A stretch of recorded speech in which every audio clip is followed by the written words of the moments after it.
بسم اللہ الرحمن الرحیم۔ السلام علیکم معزز ناظرین و سامعین، میں ہوں آپ کا ہوسٹ محمد محسن اور آپ دیکھ رہے ہیں ہمارا YouTube channel history of Islamic world.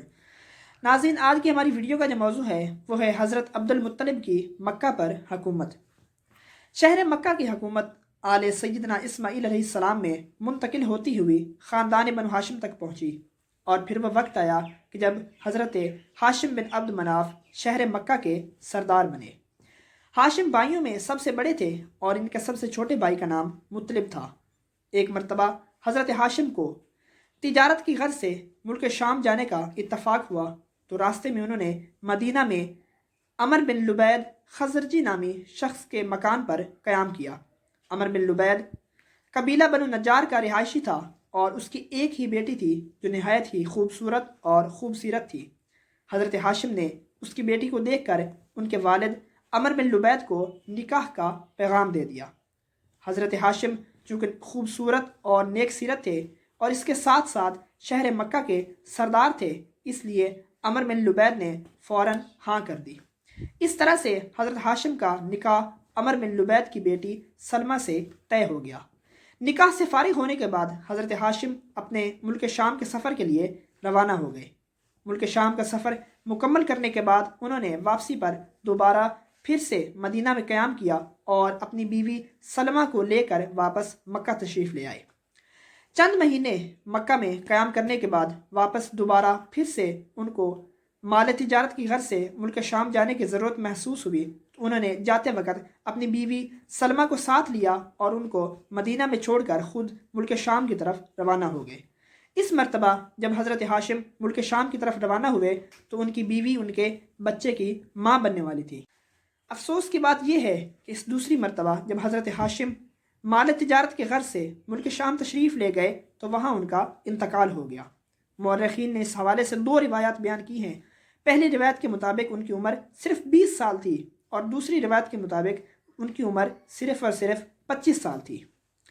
صرف چند مہینے گزرنے کے بعد حضرت ہاشم کے ہاں ایک لڑکا پیدا ہوا جس کا نام شیبہ رکھ دیا گیا۔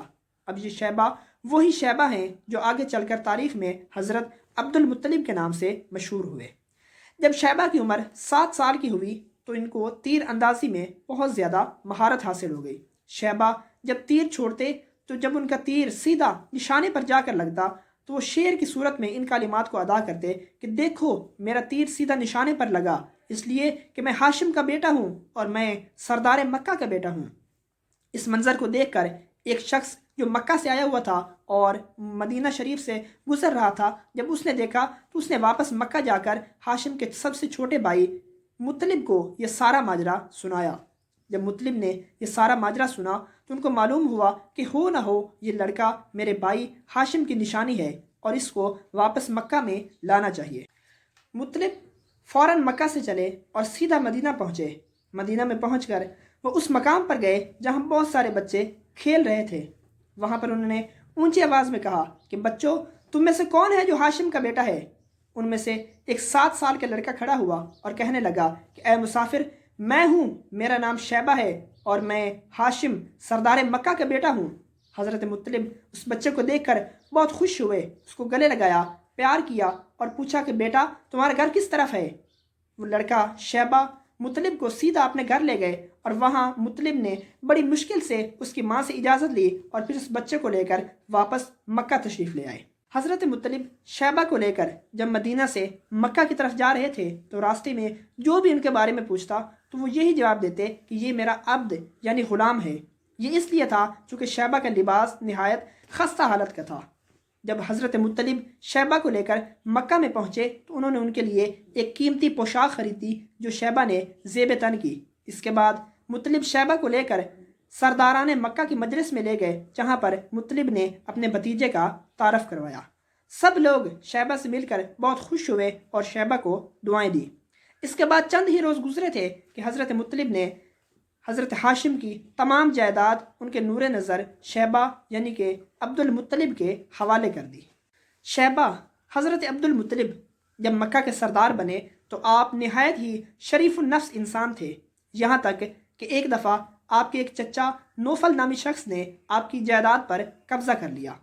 آپ نے نہایت ہی عاجزی اور پیار و محبت اور شفقت کے ساتھ اپنے چچا سے اپنی جائیداد کا واپس مطالبہ کیا، لیکن نوفل نے حضرت عبد المطلب کی جائیداد واپس کرنے سے انکار کر دیا۔ حالات سے مجبور ہو کر حضرت عبد المطلب یعنی شیبہ نے واپس اپنے ننیال یہ پیغام بھیجا کہ میرے چچا نوفل نے میرے باپ کی دی ہوئی جائیداد پر قبضہ کر لیا ہے، اس لیے مجھے ان کے خلاف مدد چاہیے۔ جیسے ہی شیبہ یعنی حضرت عبد المطلب کا پیغام مدینہ میں پہنچا تو فوراً بغیر کسی دیر کے ان کے ماموں جن کا نام ابو سعید تھا 80 افراد کے لشکر کے ہمراہ فوراً مکہ کی طرف روانہ ہوئے اور سیدھا نوفل کے گھر پہنچے۔ نوفل اس وقت گھر میں موجود تھا تو ابو سعید نے سیدھا اس کی گردن پر تلوار رکھ کر اپنے بانجے یعنی کہ حضرت عبد المطلب کی جائیداد کا مطالبہ کیا۔ نوفل اپنی جان کے خوف کی وجہ سے اور اس ڈر کی وجہ سے کہ کہیں ابو سعید مجھے قتل نہ کر دے، فوراً اس بات پر آمادہ ہو گیا کہ میں اپنے بھتیجے یعنی حضرت عبد المطلب کو اس کے باپ کی جائیداد کا حق دیتا ہوں۔